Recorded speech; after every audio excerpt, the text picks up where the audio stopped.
What does Bitcoin have to do with debt law or being sued for debt? Brought to you by yourlegallegup.com, your advantage if you're being sued by debt collectors. Hi, I was talking to a friend the other day about a favorite non-law topic that I think matters or soon will matter to everyone: money, and specifically the state of the US dollar. I was suggesting that she consider adding a Bitcoin option to her business because I thought her business well suited for that, and because I think the US dollar will, within our lifetimes, become almost useless. She suggested I do a video on the topic. In case you're wondering, I don't think she has any idea how many videos I've done. To be frank, I think she was politely blowing me off. It seems impossible for those of us who have grown up with dollars as the only currency we've significantly experienced to believe that they could become worthless.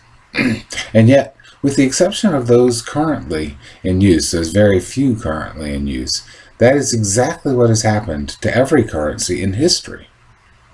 It's happened at least twice in U.S. history. Money used to fund the revolution against Britain, which were called colonials, became very close to worthless almost immediately after the revolution, and that almost collapsed the U.S. government and started another revolution. And of course, the Confederate dollar came and went.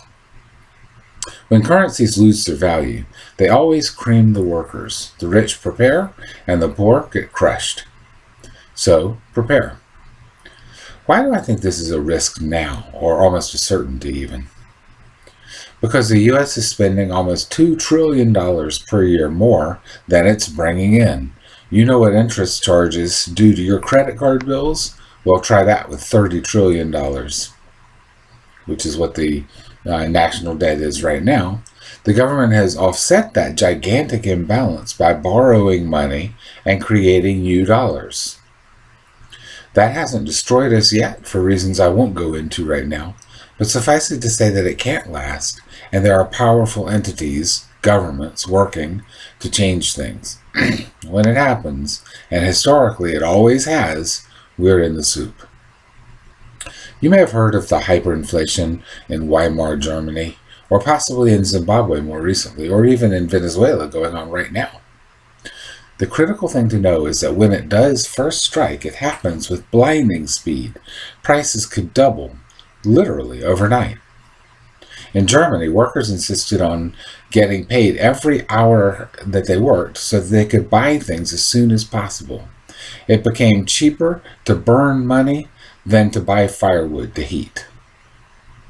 In Zimbabwe 20 years ago, monopoly game money was more valuable than government-issued paper money.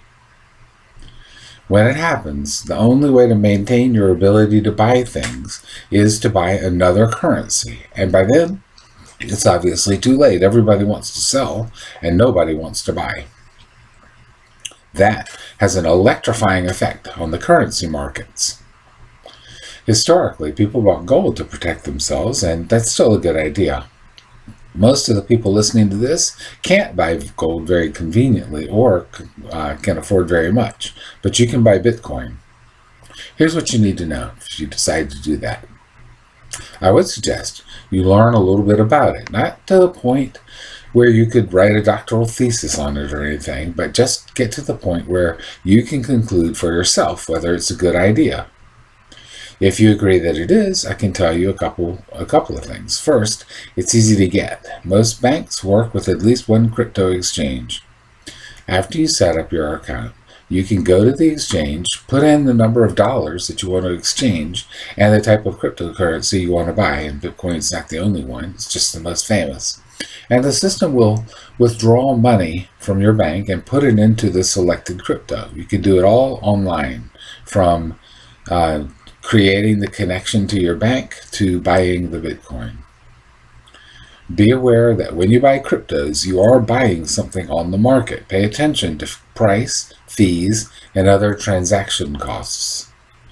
When you use cryptos, either by buying something denominated in them or in dollars, or by exchanging for dollars, you are engaging in a taxable transaction. If your cryptos are more valuable than when you bought them, you will have income. I'm not suggesting that you try to hide anything from the federal government. On the other hand, it is almost impossible for entities other than the federal government to track or know about. When you buy Bitcoin, which is currently priced at over $10,000 per coin, you can buy almost any fraction of them. Don't think that you need to buy any particular amount or a fraction of a coin.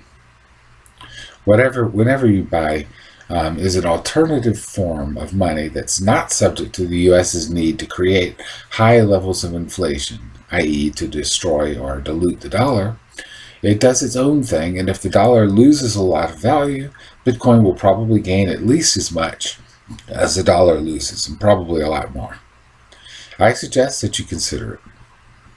I know some people will tell me that they can't buy anything, or that I'm crazy for suggesting this. I know the situation most of our members are in.